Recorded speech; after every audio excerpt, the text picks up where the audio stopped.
नमस्कार, स्वागत आहे तुमचे माझ्या हिमगौरी लाईफ या यूट्यूब चॅनलवर। आज आपण झणझणीत असे वांग्याचे भरीत बघणार आहोत। वांग्याचे भरीत कधीही खायला व करायला सोपे व तोंडाची चव वाढवणारे असे हे वांग्याचे भरीत। इथे आपण भरताचे काळे वांगे वापरणार आहोत। त्या वांग्यापासून आपण मस्त असे झणझणीत असे वांग्याचे भरीत करणार आहोत। हे वांग्याचे भरीत तुम्ही भाकरीसोबत किंवा चपातीसोबत ही खाऊ शकता। जर कोणी इथे माझ्या चॅनलवर नवीन असाल तर माझ्या चॅनलला सबस्क्राईब करायला विसरू नका व हा व्हिडिओ स्किप न करता पूर्ण शेवटपर्यंत नक्की बघा।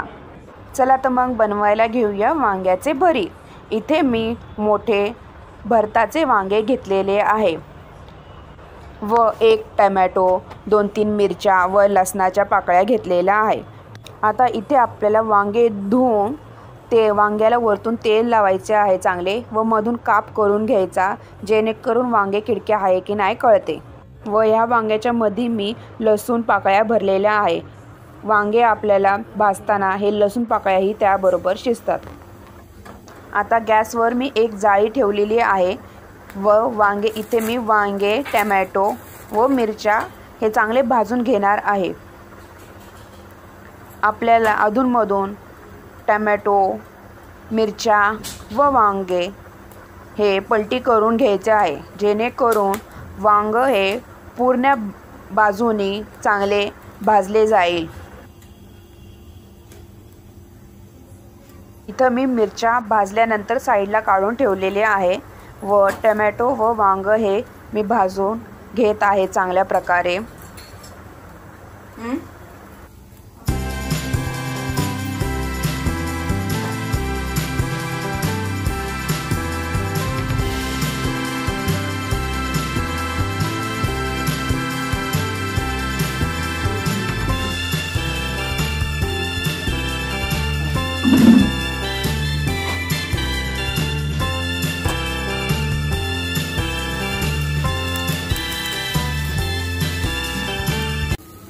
आता मी इथे ना टोमॅटोने साईडला काढून ठेवला आहे, कारण का ना वांग भाजताना थोडी अडचण येत होती, म्हणून थोडंसं टोमॅटोला थोडं भाजून घेतले, साईडला केले व टोमॅटो मी हे वांग पूर्णपणे भाजून झाल्यानंतर टोमॅटो भाजून घेणार आहे। आता इथं ना वांग चांगलेपणे भाजलेले आहे। आता हे वांगे आतमधनं कडक राहणार नाही, त्यामुळे हे वांग चांगल्या प्रकारे भाजून झालेले आहे। आता मी हे वांग साईडला प्लेटमध्ये घेत आहे व जो टोमॅटो राहिला होता ना भाजायचा तो मी आता भाजून घेत आहे। हा थोडासा कडक पिकलेला आहे, पण टोमॅटो थोडासा कडक आहे, त्यामुळं वेळ लागतो भाजायला टोमॅटोला। इथे तुम्ही टोमॅटो भाजला नाही तरी चालेल, फक्त फोडणीला बारीक चिरून तुम्ही टाका। आता इथे आपले वांगे व टोमॅटो, मिरच्या हे सगळे भाजून झालेले आहे। आता मी हे काट्याचा चमचा घेतला आहे व ह्या चमच्याच्या साहाय्याने मी वांग्याचे वरचे आवरण हे भाजलेले ते काढून घेणार आहे। वांग हे ना गरम आहे, त्यामुळे आम्ही हा चमचा वापरलेला आहे। तुम्ही गार झाल्यावर सुद्धाही हे वांग्याचे वरचे आवरण काढून घेऊ शकता।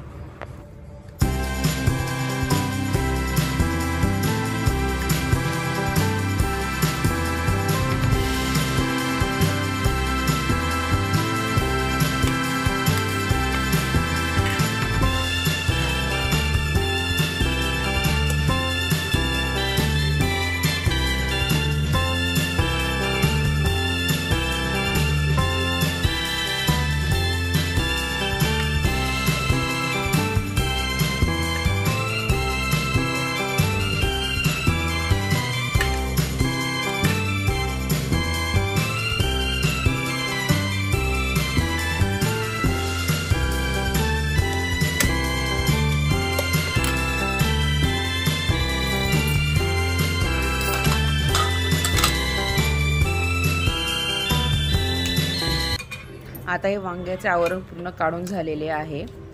आता मी हे चमच्याच्या साहाय्याने ना हे थोडंसं वांग क्रश करून घेत आहे। हे सगळं आपल्याला वांग्याचं काढून घ्यायचं आहे व देठ काढून टाकायचे आहे।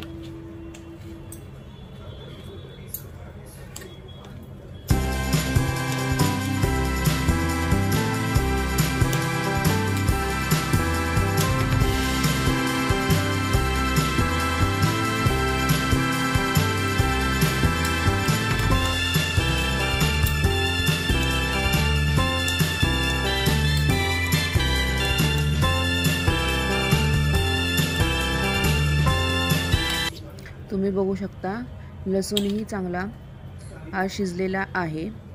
मी हा गावरान लसूण वापरला आहे, त्यामुळे मी त्याचे साल न काढताच वापरलेला आहे। आता टमॅटोचंही वरचं आपलं काळं काळं झालेलं काढून घ्यायचे आहे। अजूनही हा टमॅटो हा कडकच आहे, तर मी हा बारीक चिरून घेणार आहे।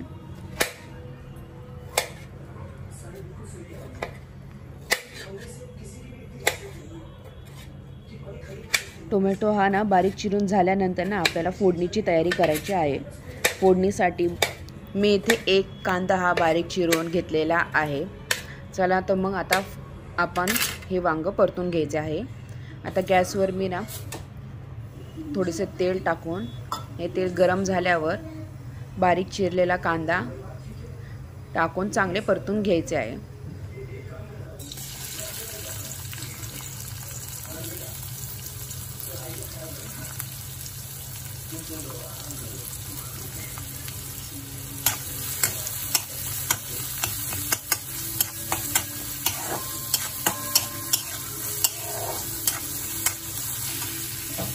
अशा प्रकारे इथे कांदा हा चांगला परतून झालेला आहे। आता या कांद्यात आपण जे क्रश केलेले टोमॅटो आहेत ना ते टाकायचे आहे।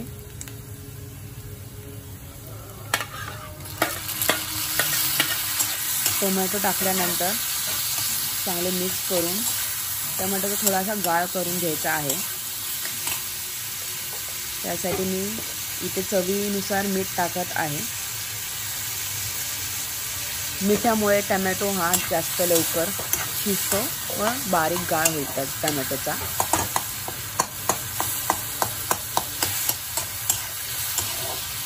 व इथे आपण ज्या मिरच्या वांग्यासोबत भाजल्या होत्या त्याही मी ह्या इथे टाकत आहे व थोडेसे असे उन्हातल्याने चांगले मिक्स करून घेत आहे।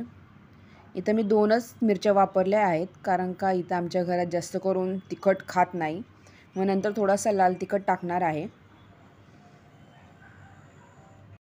इथे तुम्ही तुमच्या आवडीनुसार तिखट जसं खात असाल तशा मिरच्याचा वापर केला तरीही चालेल।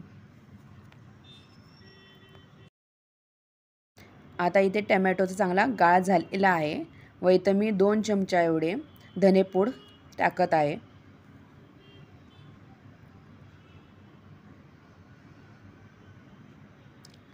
व लाल मिरची पावडर 1 चमचा एवढी टाकलेली आहे व थोडेसे हळद।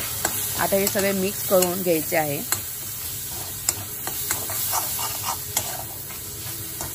आता हे सगळे मिक्स करून झाल्यानंतर आपण जे वांगे भाजले होते व त्याचे साल काढले होते ते यामध्ये टाकून आता हे शिजवून द्यायचे आहे चांगले मिक्स करून। अशा प्रकारे आपले इथे वांग्याचे भरीत रेडी होते। आधीच आपण वांगे भाजले आहे, त्यामुळे हे वांगे जास्त वेळ परतून नका देऊ, कारण का झालेलेच आहे ऑलरेडी हे वांगे। त्यामुळे 5-10 मिनिटच मी गॅसवर चांगले परतून घेत आहे।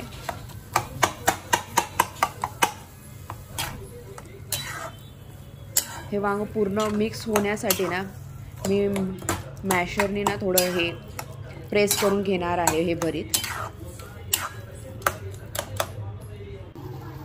असे मॅशरने मी थोडे थोडे प्रेस करून घेत आहे, जेणेकरून ना सगळं हे मिक्स होईल। इथे मला वांग्याचे थोडे गाठी लागत होते ना, म्हणून मी मॅशरचा इथं वापर केलेला आहे।